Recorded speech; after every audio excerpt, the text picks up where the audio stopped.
My husband got injured during his affair trip and was taken to the hospital. The only thing that comes out of his mouth is verbal abuse. Look at this huge injury. This itching from the bandages is unbearable. Hurry up and wipe my body. Taking care of your husband is a wife's duty. You say it's a wife's duty to care for her husband? After you cheated on me with my sister?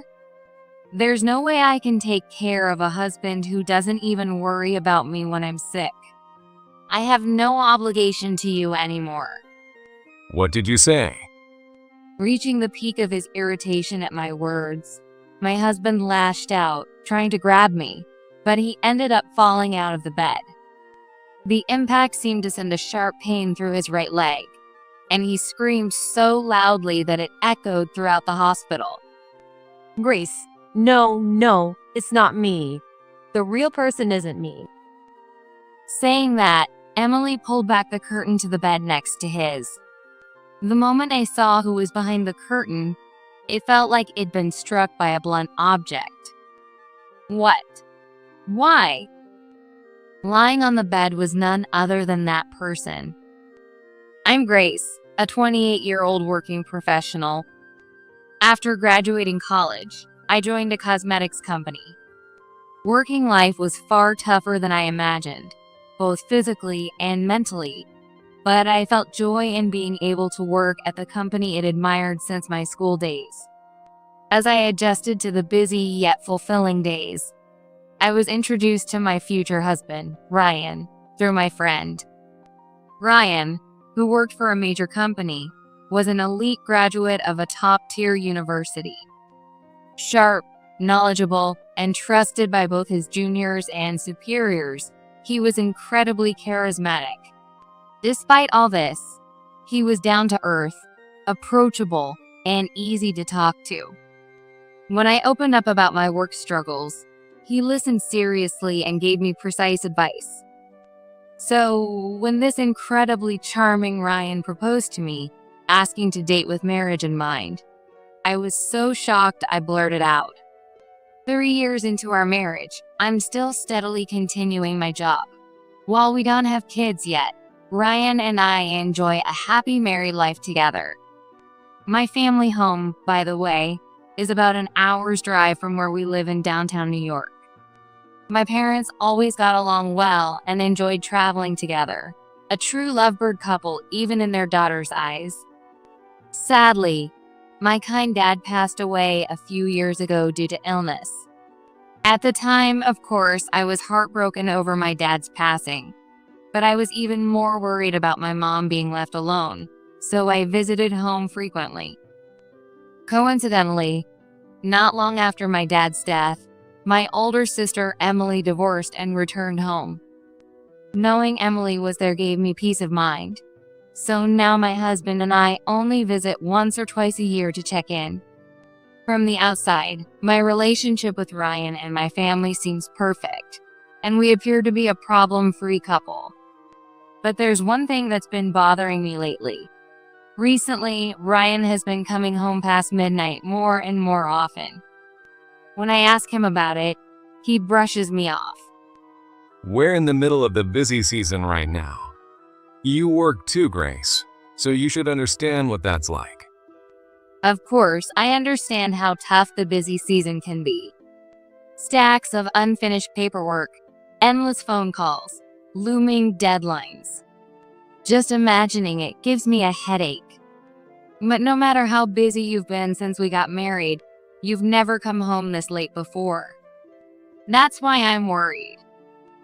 Geez, even your mom said this, Grace. You worry too much. He didn't even try to hide his irritated expression, so I decided not to push any further. Alright, sorry for bothering you when you're tired. The bath's ready, so go ahead and relax. Okay, he replied flatly and headed to the bathroom. When did Ryan become so cold? He never acted like that before, even when work kept him busy. Do people really change as their marriage goes on? Even though I still felt uneasy, I tried to push the feelings deep down and headed to the bedroom to get some sleep. As I was walking, I noticed something colorful sticking out of Ryan's bag on the sofa. Even though we're married, I felt hesitant about going through his belongings without permission. But my curiosity got the better of me. The moment I picked it up, the feelings I had just suppressed started to creep back. This is Emily's handkerchief, and it's the one I gave her as a gift. I recognized it immediately. For Emily's birthday last year, I had ordered a custom handkerchief from her favorite brand. I even had her name embroidered on it, and she loved it. Baseless, unpleasant thoughts began swirling in my head, but thinking about it wouldn't solve anything. I had work early the next morning, but I knew I wouldn't be able to sleep until I cleared up this uneasy feeling. Eventually, Ryan came out of the bathroom and entered the bedroom.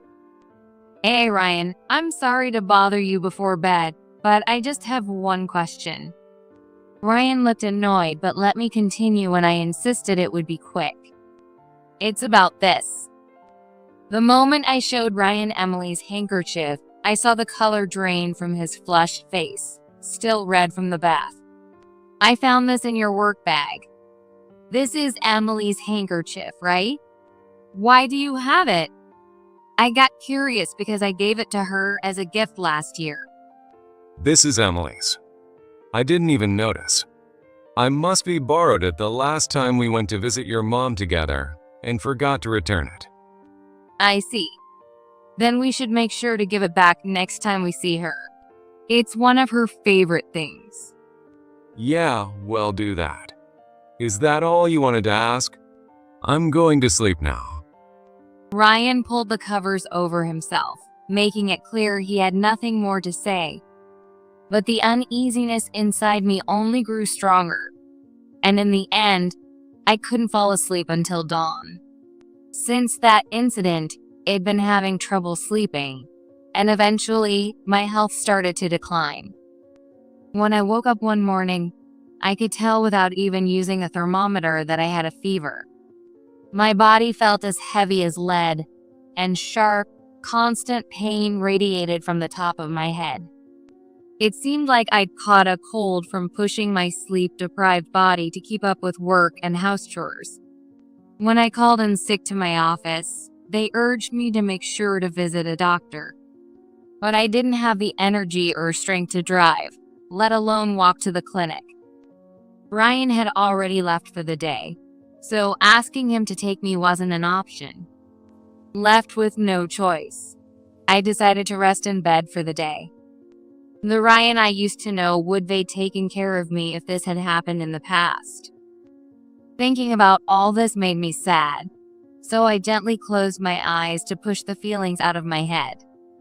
When I opened my eyes, the evening sun was streaming through the window, illuminating the houseplant by the windowsill. It seemed I had slept for quite a while. Thanks to finally getting some rest after so long, my terrible headache had eased, and I felt refreshed. However, my fever hadn't gone down enough to walk outside, so I decided to ask Ryan to pick up some medicine and groceries for dinner. I felt a bit bad for bothering him since he seemed so busy, but I thought it would be okay to rely on him just this once while I wasn't feeling well, so I called him right away. "Hello, Ryan? It's me." Oh, Grace, I am still at work. What do you need? "Oh, Grace." I wanted to say, that's no way to talk to your wife. But I didn't have the energy to argue, so I bit my tongue. "Sorry to bother you while you're busy. I've had a fever since this morning and took the day off work. It hasn't gone down yet, so I can't go shopping. Could you pick some things up on your way home?" A fever? Oh. Managing your health is part of being an adult, isn't it? Don't you think you're being a bit irresponsible? Anyway, I'm too busy today and can't come home, so go shopping yourself. If you keep relying on people like this, you'll get spoiled. All right, I've got to go. My boss is calling me. With that, Ryan hung up the phone abruptly, as if to say he didn't have a single second to spare for me. I stared blankly at the phone, listening to the disconnected tone, unable to move for a while. Why would he talk to me like that when I'm sick? No matter how busy he is at work, does he really not want to talk to me that much? When we first got married, he would always worry about me more than anyone else and take care of me when I wasn't feeling well. He would buy pudding and sports drinks from the pharmacy, call my mom to ask what meals she used to make for me when I was sick, and then cook them for me. Why has he gotten so cold? Ryan. Feeling like my fever was rising again, I drank some cold water from the fridge and crawled back under the covers, trying not to think about anything. Ryan didn't come home until late the next night. By then, I had completely recovered and was able to go to work that morning without any issues. Since I was still recovering, I wanted to go to bed early, but I had something I needed to talk to Ryan about, so I waited up for him. The show I wanted to watch had already ended, so I sat watching a boring infomercial when I heard the sound of the door opening. I quickly headed to the front door. Welcome back. Tough day at work? Yeah. Dinner is ready. Or take a shower first. Neither. I'm exhausted. Unlike you, I can't afford to take a day off. I thought, couldn't you at least worry about your wife's health a little? But after his attitude on the phone yesterday, I wasn't surprised, so it didn't bother me anymore. Sorry to bring this up as soon as you're home, but there's something I need to tell you. What is it? Make it quick. I want to sleep. Sure. So, when I went to work today, my boss asked if I could go on a business trip next week. I was hesitant because of everything at home, but it's only for 2 or 3 days, so I agreed. I'll need you to take care of things at home while I'm gone. Since getting married, I had been doing all the housework by myself. I doubted Ryan could even do laundry properly, so I braced myself for whatever sarcastic remark he might throw my way. But his response was unexpected. A business trip? When exactly? It starts next Tuesday. I'm not sure about the return date yet. I'll have a meeting with my boss tomorrow to confirm. I'll let you know once it's set. Tuesday, huh? Got it. Make sure to email me as soon as you know your return date. With that reminder, he looked slightly pleased as he headed toward the bathroom. Wait, Ryan. Weren't you going to bed? I've changed my mind. Since you went to the trouble of preparing everything, I'll freshen up before going to bed. Where did his earlier bad mood disappear to? Hearing about the business trip seemed to have put him in an oddly good mood. It wasn't just my imagination. And when was the last time I heard him say, "Since you prepared it, Grace"? In the past, I might have been happy to hear those words, but now it only made me suspicious. Could it be? The thought crossed my mind, but there was no evidence, and the trip hadn't even started yet. However, that one fleeting, delighted expression from Ryan was enough to deepen my distrust. In the days leading up to the trip, Ryan kept asking me about the exact return date, reassuring me repeatedly with phrases like, "Don't worry about the house," or "Focus solely on work during your trip," things he normally never said. On the day of the trip, despite his busy schedule, Ryan even took the time to see me off at the station. Have a good trip. See you Thursday. He said with a smile, waving as I boarded. As the train left and I settled into my seat, I started replaying Ryan's behavior in my mind. His excitement at hearing about the trip, the frequent late nights, and then Emily's handkerchief in his bag. Emily's handkerchief? No way. Trying to shake off the unpleasant thoughts suddenly filling my head, I stood and made my way to the deck area. I searched my phone contacts for my mom's number and pressed the screen. A voice inside me kept repeating, just in case. Hello? Who's this? Hi, it's Grace. Mom? Oh, Grace, it's rare for you to call. What's going on? Aren't you usually working at this hour? Actually, I'm on a business trip and just got on the train. I had some free time, so I thought I'd call. I realize I haven't been in touch since my last visit home. You're not sick or anything, right? I'm fine. A business trip? I'm so jealous. It sounds like a vacation. It must be fun. It's work, Mom, not sightseeing. You really haven't changed with your love for travel. By the way, how's Emily? Anything unusual? Emily? She's her usual self. Doing great. Going to work as usual. Oh, but she has today off apparently. It's been noisy since morning, and I woke up earlier than usual because of it. A day off. Does she have plans to go out with someone? The word off made my chest tighten. Yeah, she's been getting ready to go somewhere all morning. Looks like she's heading out soon. And oh, she's dressed up more than usual. Maybe she found a new boyfriend? The phrase, just in case, vanished from my mind, replaced by the sound of my heart pounding louder. Even as I struggled to respond, Mom kept talking, saying things like, I'm so happy she's finally found someone new. I slowly moved the phone away from my ear, feeling Mom's voice fade as the call ended without me realizing it. Leaning against the door, I stared at the screen of my phone, now displaying the disconnected call. After a while, I reopened the call screen and pressed the call button again.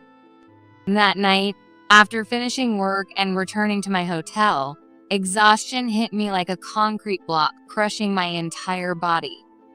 I had focused all my energy on meetings with clients to avoid thinking about Ryan and Emily during the day. There was still no evidence, so there was no point dwelling on it. But my mind worked overtime, desperately trying to piece together anything that could serve as proof. Ryan and Emily? Since when? Are they together even now while I'm sitting here? No. Maybe Emily just happened to dress up for some other reason. And Ryan really might just be busy with work. Then why was he so excited? Why doesn't he worry about me at all? And what about Emily's handkerchief? I thought about calling my mom again, but asking about Emily multiple times in one day would seem suspicious. Even if the two of them were meeting, there's no way Emily would tell Mom the truth. No, this is bad. I might be overthinking everything. I just need to focus on work for now. On Thursday night, after successfully completing my 3-day business trip, I was relaxing on the couch at home. For a change, Ryan had already returned home, and we were spending a rare, peaceful evening together. Was everything okay at home while I was gone? Yeah, no problems. 3 days felt shorter than I thought. Really? It felt super long to me. Also, I was relieved to see the house wasn't as messy as I expected. You must be eaten out though, right? Well, yeah. Mostly fast food. Turns out I managed the housework better than I thought, even without you. That's good to hear. Oh, by the way, I brought back a famous local snack as a souvenir. Want to have some together? Sure, he replied, so I quickly prepared tea and the snacks. It was rare for the two of us to sit and talk so calmly. I thought this might be a good opportunity to bring up Emily. By the way, what were you up to while I was on my trip? What else? Work, obviously. Wait. You don't think I was cheating or something, do you? I was startled to hear the word cheating come out of his mouth. No, that's not it. I was just curious about how you spent your time since I've never been away from home since we got married. Even when I visit my mom, you usually come with me. I casually mentioned my mom, but Ryan's expression didn't change. Speaking of my mom, when I was on the train, I called her for the first time in a while. She told me Emily might have a boyfriend now. I was so surprised. She hasn't shown any interest in men at all since her divorce. A boyfriend for Emily, huh? Well, if she's taking a new step forward, that's great. Good for her. Oh, yeah, you're right. Ryan showed no signs of being flustered and continued leisurely munching on the snacks. Seeing how calm he was, I decided not to press the issue any further. A few days later, Ryan told me he was going on a business trip to another state. Unlike mine, his trip was supposed to last much longer. He was excited, saying that if his presentation went well, it could lead to high praise from his superiors and a potential big promotion. Naturally, his excitement seemed to grow as his departure date approached, and he started coming home later than usual, likely due to preparations. I recognized this excitement. It was the same expression he had when I told him about my trip. On the night before his departure, Ryan mentioned that he'd forgotten to buy something and headed to the shop after coming home. Not wanting to miss the chance, I decided to check his suitcase, thinking there must be something. Conveniently, the suitcase was left wide open, making it easy for me to search through. I quickly reached inside to look for evidence, but the contents immediately struck me as strange. Is he really going on a business trip? Hidden inside the suitcase was a travel guidebook, something entirely unnecessary for work. It had multiple sticky notes sticking out, carefully placed for easy access. As I flipped through the pages, I found that the section listing the top-rated restaurants had been circled with a red pen, with a note reading "Reservation, 6:30 p.m." scribbled next to it. Instead of the usual white dress shirts needed for work, there were new, stylish shirts and shoes, complete with tags still attached, as well as a hat that seemed perfect for a resort area. It didn't make any sense for a client meeting to take place at a touristy restaurant, and there weren't any work-related clothes or materials in the suitcase. The work documents he had been so enthusiastic about creating weren't there, nor was the laptop he always used for work. It was as if he was preparing for his vacation with someone. I unconsciously bit my lip, tasting a faint hint of blood in my mouth. With trembling hands, I returned the guidebook to its original spot before Ryan came back, and I quietly left the bedroom. The next morning, Ryan left the house early. Perhaps to avoid suspicion, he was wearing his usual suit and dress shoes instead of the stylish clothes I'd seen in the suitcase the day before. As he walked out the door with his suitcase, confidently heading to his supposed business trip, I glared at his back through the slowly closing door. Clenching my fist tightly, I bottled up the dark feelings that had been festering in my heart. Once the door clicked shut, I immediately made a phone call. To my mom, of course. Since Ryan had left at this time, I figured Emily must have also left, and I wanted to confirm this with my mom. But no matter how long I waited, there was no answer. Maybe Mom's still asleep? Not wanting to disturb her if that was the case, I hung up for the time being. Although I was eager to uncover the truth about Ryan and Emily, I had work to do that day. So I decided to try calling again during my lunch break. With that, I shifted my focus back to getting ready for work. Little did I know, I was about to discover the truth about Ryan and Emily in an unexpected way. Later that morning, as I was preparing materials for an upcoming meeting, my personal phone rang. Hello? Hello, this is Harper Hospital. Am I speaking to Grace Thomas, the wife of Ryan Thomas? A hospital? Why was a hospital calling? And about Ryan, of all people? Yes, that's me. Has something happened to Ryan? We'll explain the details when you arrive at the hospital, but he's been injured, and we need you to come as soon as possible. According to the caller, Ryan had slipped while walking by the pool at the hotel, breaking a bone and being rushed to the local hospital. Apparently, his life wasn't in danger. I explained the situation to my boss and hurried to the hospital. On the way, I called Ryan's company. If this really was his business trip, they should have been informed about his hospitalization. Excuse me for interrupting. This is Grace Thomas, Ryan Thomas' wife. I need to confirm something regarding my husband's hospitalization during his business trip. Well, I'm not sure I understand. Ryan was hospitalized during his business trip. There must be some kind of mistake. What do you mean by mistake? Ryan submitted a vacation request to us. We didn't assign him any business trip, and he mentioned he'd be traveling with his wife. Ryan's boss sounded confused, and a mix of anger and disappointment swelled inside me. I see. Thank you for your time. I'll reach out again later. After ending the call, I exhaled deeply, trying to calm myself. As I suspected, Ryan had lied about a business trip and gone on a vacation instead.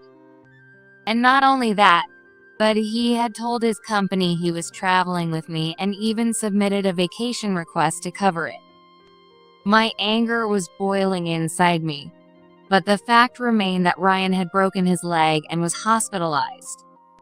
Driven by the faint remnants of my conscience, I hurried to the hospital, worrying about Ryan as I went. The hospital where Ryan was admitted was about 2 hours from the city center. This area was a popular resort destination, and on the train ride there, I saw plenty of couples and families who seemed ready to create happy memories. But in my current state, I couldn't muster the energy to find their excitement heartwarming. After arriving at the hospital entrance, I quickly checked in and received a visitor's badge. I hung it around my neck and headed toward Ryan's hospital room, guided by the nurse. Placing my hand on the door, I took a deep breath to steady myself and slowly opened it. Ryan and Emily. As expected, my sister Emily was sitting beside Ryan's bed in a folding chair. Ryan, meanwhile, had his right leg wrapped in bandages and suspended in the air. Looking at his face, I noticed a bruise on his forehead that had turned from blue to black, peeking out from under a bandage. It looked painful. Despite his severe injuries, he seemed capable of talking.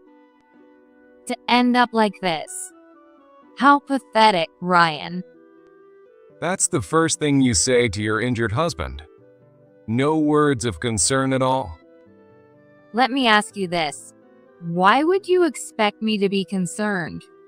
Who was it that didn't even ask if I was okay when I had a fever? I was busy with work. How could I have known you were sick? Apparently, Ryan had no memory of me asking for help with groceries or of his snide remarks about me relying on him too much. Now's not the time to bring that up, is it? Look at this huge injury. The bandages are making my whole body itch like crazy. Hurry up and wipe me down. Taking care of your husband is your duty as a wife, isn't it? Ryan was clearly frustrated. And understandably so. Breaking a leg and becoming immobile during his vacation with Emily wasn't something he had planned for. Absolutely not. I'm exhausted from working every day too. Besides, there's no way I'm taking care of a husband who doesn't even worry about his wife when she's sick. I have no obligation to you anymore. What did you say? Ryan, now reaching his peak irritation, lashed out and tried to grab me. But with his lower body immobilized due to the fracture, he lost his balance and fell off the bed. The impact must have sent sharp pain through his right leg because his scream echoed throughout the hospital. Hearing the commotion, several nurses rushed into the room. "What happened here?" one of the nurses asked Emily and me. I simply looked down at Ryan with a cold glare. As the nurses worked to lift Ryan back onto the bed and tend to his injury again, I continued confronting him. "You say it's a wife's duty to care for her husband? After you cheated on me with my sister, you have the nerve to say that?"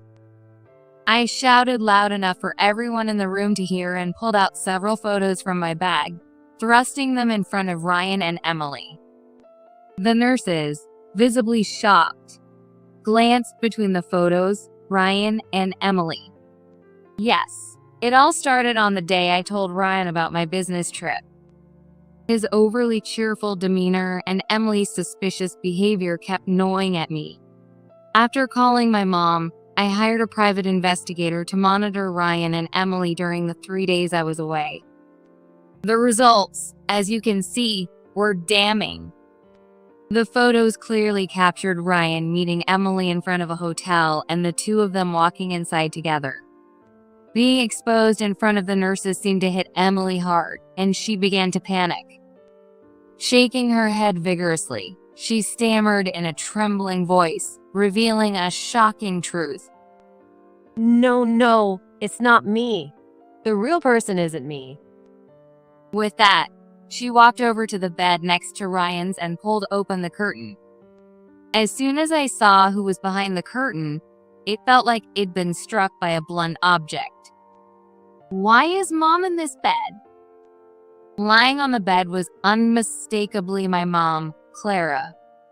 She was in even worse condition than Ryan, with both of her legs suspended from the ceiling. What's going on? Why is Mom here? "Race, calm down and listen. I'll explain everything." Seeing how confused I was, Emily seemed to regain her composure and slowly began to explain. "Ryan's affair partner isn't me. The real person he's been involved with is Mom." Hearing Emily's words, I felt the blood drain from my entire body. The shock was so overwhelming that I couldn't form any words. Ryan. And my mom? "It wasn't me who went on a trip with Ryan. It was Mom. While they were walking by the pool, Ryan slipped and fell. Mom rushed to help him but ended up slipping badly herself. That's why they were both brought here." My own mom. Dating with my husband. I never thought I'd hear something so horrifying in my life. I couldn't believe it. "We tried to make sure you wouldn't find out. But after Dad passed away, Mom fell into a deep depression. Even after I moved back home after my divorce, she would cry every day about how lonely she was. When you and Ryan came to visit, seeing how close you two were must be made her envious. Eventually, she couldn't resist anymore. Without me knowing, she exchanged contact information with Ryan behind your back." I don't want to hear any more excuses. So, you knew everything from the beginning, didn't you, Emily? A mom having an affair with her daughter's husband. It's beyond normal. Why didn't you tell me? Because once things got serious between Mom and Ryan, they begged me to help cover for them. They even asked me to make it look like I was the one having the affair in case you found out. I couldn't say no.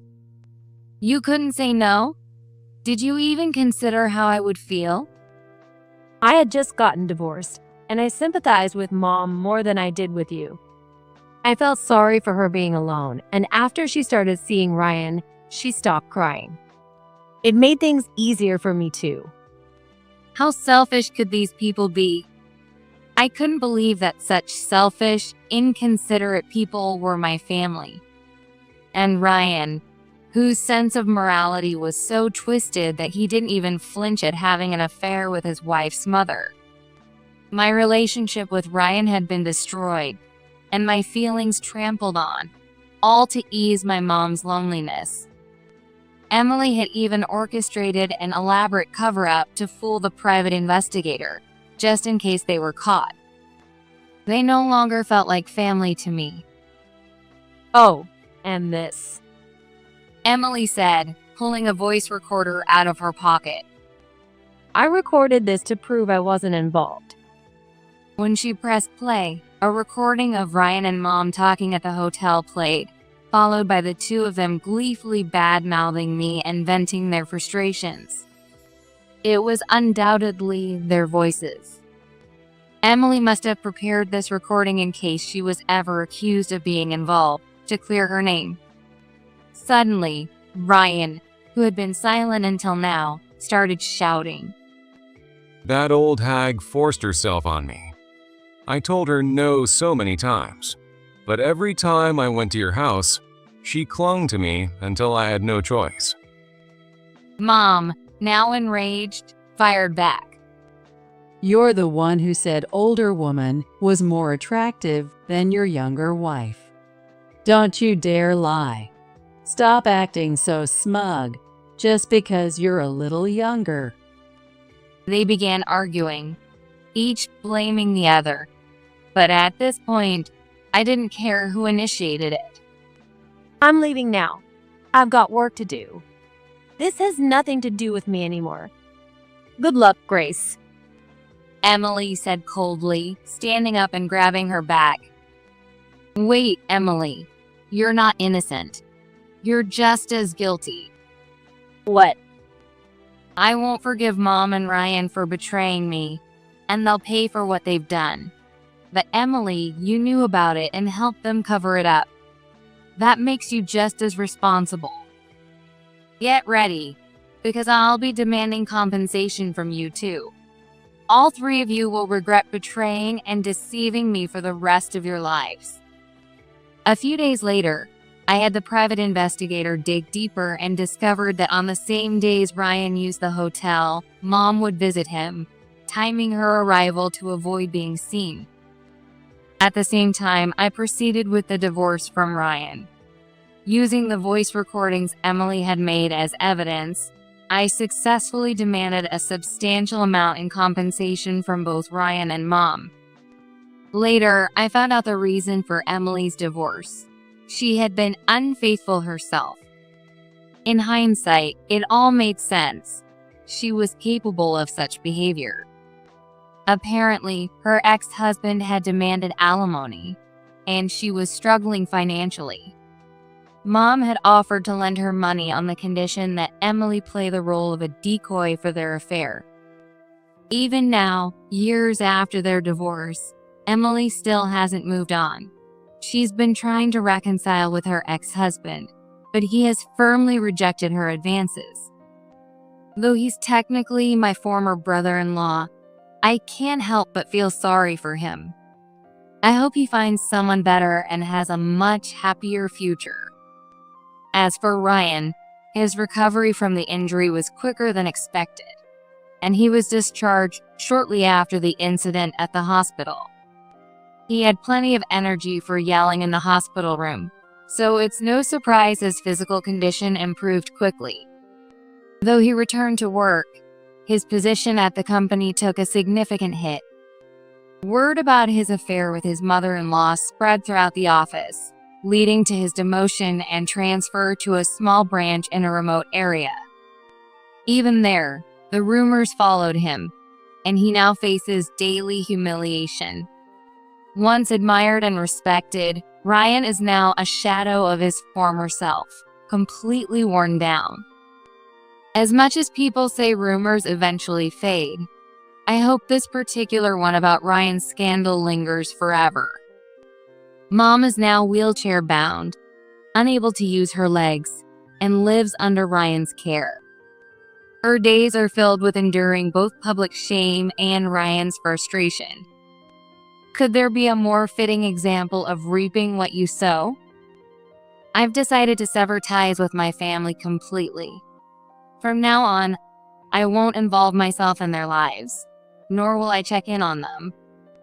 After my divorce, I focused on work and distanced myself from relationships and marriage for a while. Recently, however, I've grown close to the CEO of my business partner company, and we've decided to get married. This time, I believe I'll finally have a long-lasting, truly happy life.